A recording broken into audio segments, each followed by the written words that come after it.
This is the story of a gooey little game that could. Since the day this exuberant glob of puzzles dripped onto Nintendo's WiiWare service, World of Goo has received more honors and accolades than many retail games costing 3 times as much.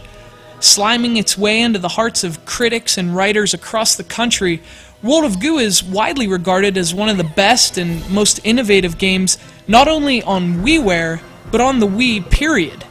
In fact, according to one website that aggregates reviews from some of the most prominent voices in the games press, only 3 Wii games to date have received higher aggregate scores than World of Goo: Super Mario Galaxy, Super Mario Galaxy 2, and The Legend of Zelda: Twilight Princess.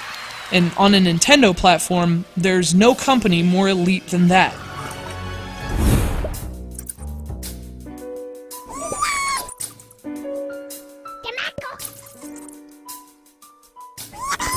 Oozing with originality and a refreshing sense of enthusiasm evident in virtually every aspect of its design, World of Goo is an outstanding specimen of innovation in video games. But take the praise it's received with a grain of salt. World of Goo may be the best game on WiiWare, but to rank it among the 4 best games on the platform is a bit of a stretch. It's easily one of the 6 or 7 best, though. It's just not as good as Metroid.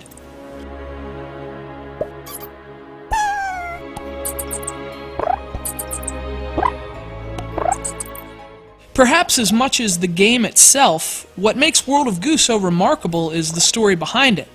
The game was made by 2D Boy, an independent development studio founded by 2 guys who used to work at Electronic Arts. Of course, to call 2D Boy an independent development studio is a generous overstatement to say the least, as it's literally nothing more than 2 guys, and their studio was any coffee shop they could find that offered free Wi-Fi. World of Goo was conceived and created by just a couple of guys with laptops in a coffee shop. A fascinating tale which speaks both to their creativity and the lack of which is often displayed by the industry's biggest development houses.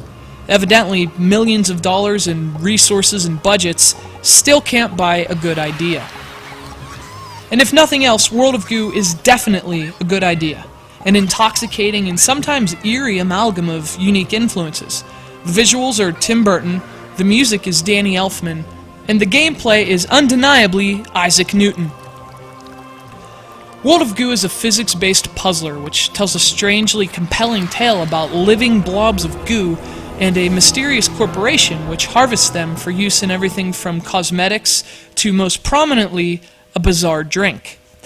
This game isn't really about story, but its distinct art style and music create an often unsettling atmosphere which, at the very least, leaves you curious about the corporation's intentions and the significance of these strange balls of goo. This mood is helped along by the cryptic messages left by the enigmatic sign painter, a mysterious figure who has scrawled notes upon wooden signposts in each of the game's nearly 50 levels. Sometimes they're funny, sometimes they offer hints, but often they're every bit as bizarre as the rest of the game. Interesting as its story may be for a puzzle game, the main attractions in World of Goo are the aforementioned visuals and music, and the endlessly compelling gameplay, which is what keeps you playing World of Goo.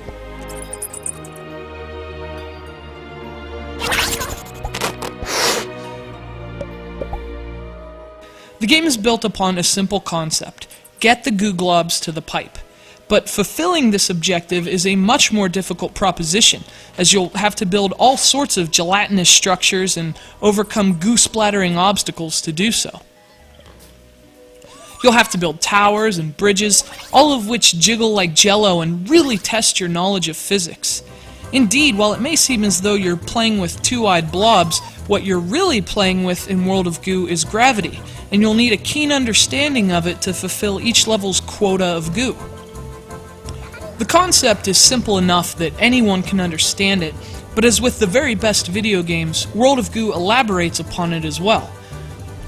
There are several different species of goo with unique abilities which diversify the gameplay and force you to adapt your construction strategies, and the difficulty steadily ramps up until you find yourself building incredibly complex structures that rely on support beams, clever physics, and of course, plenty of goo.